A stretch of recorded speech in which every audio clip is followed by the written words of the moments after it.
శ్రీ సాయినాథాయ నమః. శ్రీ సాయి సచ్చరిత్రము 34వ అధ్యాయం. ఊది మహిమ. డాక్టర్ గారి మేనల్లుడు, డాక్టర్ పిల్లె, శ్యామ మర్దలు, ఇరానీ బాలిక, హార్ద పెద్ద మనిషి, బొంబాయి మహిళ. ఈ అధ్యాయంలో కూడా ఊది మహిమ వర్ణింతం. ఊది ధరించినంత మాత్రంన ఎట్టి ఫలములు కలిగెను చూతం. డాక్టర్ గారి మేనల్లుడు. నాసిక్ జిల్లాలోని మాలేగాంలో ఒక డాక్టర్ ఉండెను. ఆయన వైద్యములో పట్టభద్రుడు. వారి మేనల్లుడు నయము కానట్టి రాజకురుపుతో బాధపడుచుండెను. డాక్టర్ గారితో పాటు ఇతర డాక్టర్లు కూడా నయము చేయ ప్రయత్నించారు. ఆపరేషన్ చేశారు, కానీ ఏమాత్రము మేలు జరగలేదు. కుర్రవాడు మిగుల బాధపడుచుండెను. బంధువులు, స్నేహితులు, తల్లిదండ్రులను దైవ సహాయము కోరమన్నది. షిరిడి సాయిబాబాను చూడమన్నది. వారి దృష్టిచే అనేక కఠిన రోగములు నయమయ్యనని బోధించారు. తల్లిదండ్రులు షిరిడీకి వచ్చిరి. బాబా పాదములకు సాష్టాంగ నమస్కారము చేసిరి. కుర్రవాన్ని బాబా ముందుంచిరి.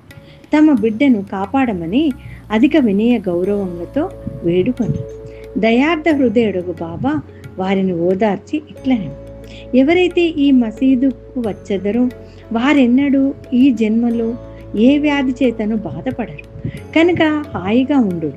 కురుపుపై ఊదిని పోయుడు. ఒక వారం రోజులలో నయమగుడు. దేవుని యందు నమ్మకముంచు. ఇది మసీదు కాదు, ఇది ద్వారావతి. ఎవరైతే ఇందు కాలు మోపెదరో వారు ఆరోగ్యంను, ఆనందంను పొందెదరు. వారి కష్టములు గట్టెక్కును. వారు కుర్రవాణిని బాబా ముందు కూర్చుండబెట్టిరి. బాబా ఈ కురుపు మీద తన చేతిని త్రిప్పాను. ప్రేమాస్పదమైన చూపులను ప్రసరింపచేసింది. రోగి సంతృష్టి చెందింది. ఊది రాయగా కురుపు నెమ్మదించింది. కొద్ది రోజుల పిమ్మట పూర్తిగా మానిపోయింది. తల్లిదండ్రులు కుర్రవాణితో కూడా బాబాకు కృతజ్ఞతలు తెలిపి షిరిడి విడిచిరి. బాబా ఊది ప్రసాదమును వల్లను, వారి దయదృష్టి వల్లను రాచకురుపు మానిపోయినందులకు వారు మిగిల సంతసించారు.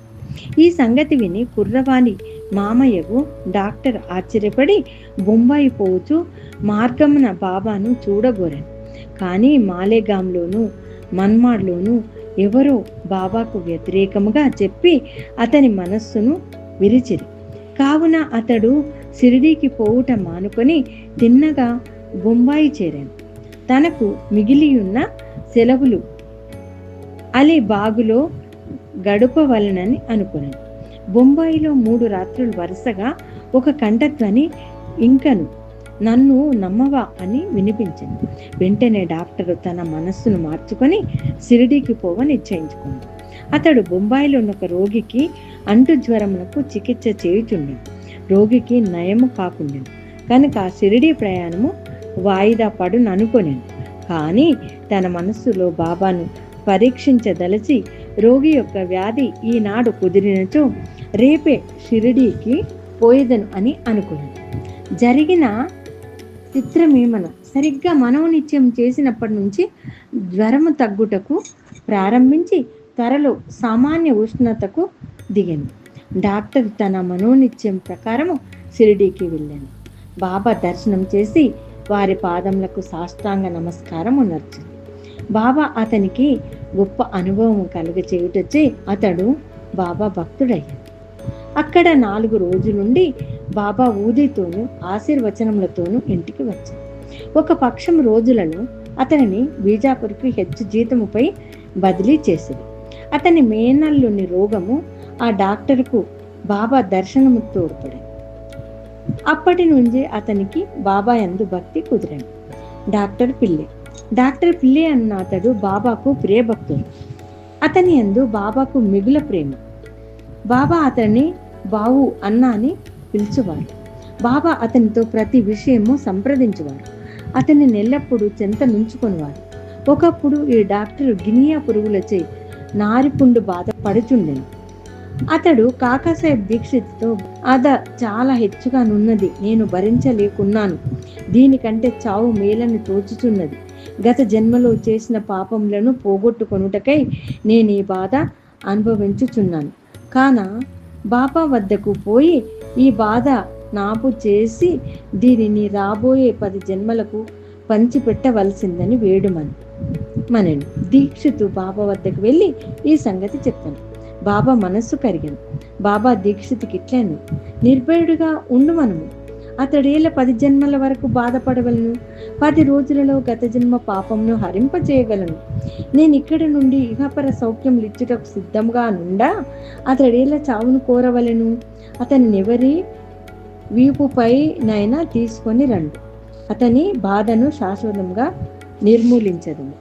ఆ స్థితిలో డాక్టర్ను తెచ్చి బాబా కుడివైపున పకీరు బాబా ఎప్పుడు కూర్చుండు చోటు కూర్చుండబెట్టిరి. బాబా అతనికి బాలీసునిచ్చి ఇట్లాను, ఇచ్చట నెమ్మదిగా పరుండి విశ్రాంతి తీసుకోము. అసలైన విరుగుడేమనగా గత జన్మ పాపము అనుభవించి విమోచనము పొందవలను. మన కష్ట సుఖములకు మన కర్మయే కారణం. వచ్చిన దానిని ఓర్చుకొని అల్లాయే ఆర్తి తీర్చువాడు. వారి నిల్లప్పుడూ ధ్యానించుము. అతడే నీ క్షేమమును చూచును. వారి పాదములకు శరీరము, మనస్సు, ధనము, వాక్కు సమస్తము అర్పింపుము. అనగా సర్వస్వ శరణాగతి వేడు. అటుపై వారేమి చేసేదరో చూడు. నానాసేవు కట్టు కట్టిననియు కానీ గుణం ఇవ్వలేదనియు డాక్టర్ పిల్లే చెప్పను. బాబా ఇట్లనను, నానా తెలివి తక్కువ వాడు, కట్టు విప్పుము, లేనిచో సత్యదము. అప్పుడే ఒక కాకి వచ్చి పొడుచును, అప్పుడు నీ కురుపు నయము. ఈ సంభాషణ జరుగుతుండగా అబ్దుల్ వచ్చి మసీదు శుభ్రం చేసి దీపములు బాగు చేయుచుండగా అతని కాలు సరిగ్గా పిల్లె కురుపుపై మీద హఠాత్తుగా పడెను. కాలు వాచి ఉండెను. దానిపై అబ్దుల్ కాలు పడగానే అందులో నుంచి 7 పురుగులు నొక్కబడి బయటపడెను. బాధ భరింపరానిగా ఉండెను. డాక్టర్ పిల్లె బిగ్గరగా ఏడవసాగి కొంతసేపటికి నెమ్మదించింది. అతనికి ఏడుపు, నవ్వు ఒకటి తర్వాత ఇంకొకటి వచ్చుచుండెను. బాబా ఇట్లను, చూడుడు, మన అన్న జబ్బు కుదిరి నవ్వుచున్నాడు. పిల్లే కాకి ఎప్పుడు వచ్చునని. బాబా ఇట్లు జవాబిచ్చాను, నీవు కాకిని చూడలేదా? అది తిరిగి రాదు. అబ్దుల్లే ఆ కాకి. ఇప్పుడు నీవు పోయి వాడాలో విశ్రాంతి కొను. నీవు త్వరలో బాగయ్యదు. ఊది పూయట వలన దానిని తింట వలనను ఏ చికిత్స పొందకయే, ఔషధమును పుచ్చుకొనకయే వ్యాధి పూర్తిగా 10 రోజులలో బాబా చెప్పిన ప్రకారముగా మానిపోయింది. శ్యామ మల్బర్. శ్యామ తమ్ముడు బాపూజీ సావులు విహర్ దగ్గర నుండివాడు. ఒకనాడు అతని భార్యకు ప్లేగు తగిలింది. ఆమెకు తీవ్రమైన జ్వరము వచ్చాను. చంకలో 2 బొబ్బలు లేచాను. బాపాజీ శ్యామ వద్దకు పరిగెత్తి వచ్చి సహాయపడమనను. శ్యామ భయపడను, కానీ యథాప్రకారము బాబా వద్దకు వెళ్ళాను. సాష్టాంగ నమస్కారం చేసి సహాయం కోరాను. వ్యాధిని బాగు చేయమని ప్రార్థించాను. తన తమ్ముని ఇంటికి పోవుటకు అనుజ్ఞ ఇమ్మని. బాబా ఇట్టాను, ఈ రాత్రి సమయమందు వెళ్ళవద్దు. ఊది పంపుము. జ్వరము కానీ బొబ్బలను కానీ లక్ష్య పెట్టే అవసరం లేదు. మన తండ్రియును యజమానియు ఆ దైవమే. ఆమె వ్యాధి సులభంగా నయమగును. ఇప్పుడు వెళ్ళవద్దు. రేపటి ఉదయం వెళ్ళము. వెంటనే తిరిగి రమ్ము. శ్యామకు బాబా ఊది యందు సంపూర్ణ విశ్వాసం ఉండేది. బాపాజీ ద్వారా దాన్ని పంపింది. బొబ్బలపై దాన్ని పూసి కొంత నీళ్ళలో కలిపి త్రాగించింది. దాన్ని తీసుకున్న వెంటనే బాగా చెమట పట్టెను, జ్వరము తగ్గెను, రోగికి మంచి నిద్ర పట్టెను. మరుసటి ఉదయము తన భార్యకు నయమగుట చూసి బాపాజీ ఆశ్చర్యపడెను. జ్వరము పోయెను, బొబ్బలు మానెను. మరుసటి ఉదయం శ్యామ బాబా ఆజ్ఞ ప్రకారం వెళ్ళగా ఆమె పొయ్యి దగ్గర తేనీరు తయారు చేయుచుండుట చూచి ఆశ్చర్యపడింది. తమ్ముని అడుగగా బాబా ఊది ఒక్క రాత్రిలోని ఆ బొబ్బలను బాగు చేశానని అనను. అప్పుడు ఉదయం వెళ్ళు, త్వరగా రమ్ము అను బాబా మాటల భావము శ్యామ తెలుసుకొనగలిగాను. టీ తీసుకొని శ్యామ తిరిగి వచ్చాను. బాబాకు నమస్కరించి ఇట్లాను, దేవా, ఏమి నీ ఆట? మొట్టమొదట తుఫాను లేపి మాకు అశాంతి కలగచేసదు. తిరిగి దానిని శాంతింపజేసి మాకు నెమ్మది ప్రసాదించు. బాబా ఇట్లు జవాబిచ్చాను, కర్మ యొక్క మార్గము చిత్రమైనది. నేనేమి చేయకున్నను నన్నే సర్వమును కారణభూతినిగా ఎంచెదరు. అదే అదృష్టంను బట్టి వచ్చును. నేను సాక్షిభూతుని మాత్రమే, చేయువాడు ప్రేరేపించువాడు దేవుడే. వారు మిక్కిరి దయార్థ హృదయం. నేను భగవంతుడను కాను, ప్రభువును కాను. నేను వారిపై నమ్మకమైన బంటును, వారిని ఎల్లప్పుడూ జ్ఞాపకము చేయుచుండును.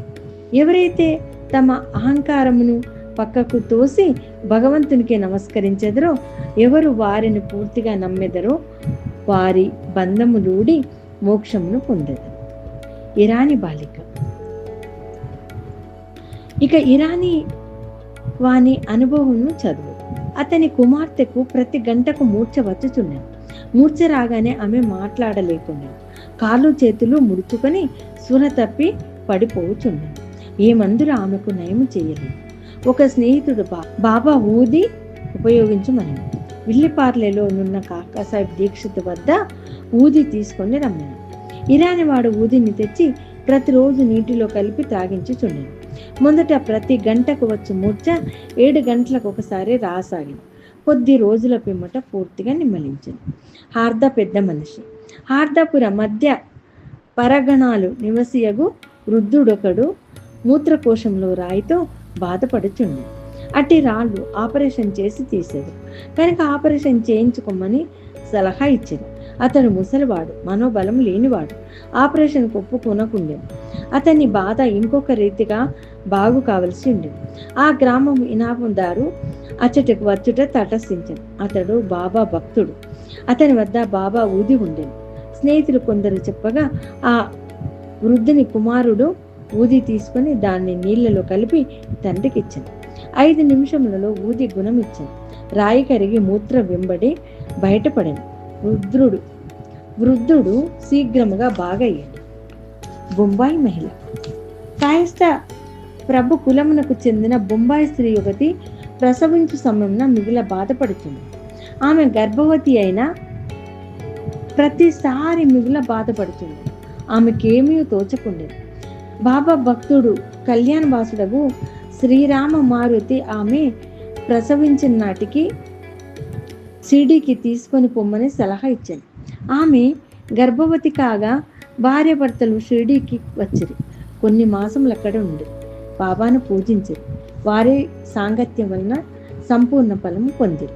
కొన్నాళ్లకు ప్రసవ వేళ వచ్చను. మామూలుగానే యోనిలో అడ్డు కనిపించను. ఆమె మిగుల బాధపడను. ఏమి చేయడం తోచకుండను. బాబాను ధ్యానించను. ఇరుగు పొరుగు వచ్చి బాబా ఊదిన నీళ్లతో కలిపి ఇచ్చింది. 5 నిమిషంలో నా స్త్రీ సురక్షితంగా ఎట్టి కష్టములు లేక ప్రసవించాను. దురదృష్టం కొలది చనిపోయిన బిడ్డ పుట్టే ఉండేది. కానీ తల్లి ఆందోళనము బాధ తప్పింది. బాబాకు నమస్కరించి వారిని ఎల్లకాలము జ్ఞప్తి అందించుకుంది. 34వ అధ్యాయము సంపూర్ణ. సద్గురు శ్రీ సాయినాథార్పణమస్తు. శుభం భవతు. ఓం సాయి నమో నమః. శ్రీ సాయి నమో నమః. జయ జయ సాయి నమో నమః. సద్గురు సాయి నమో నమః.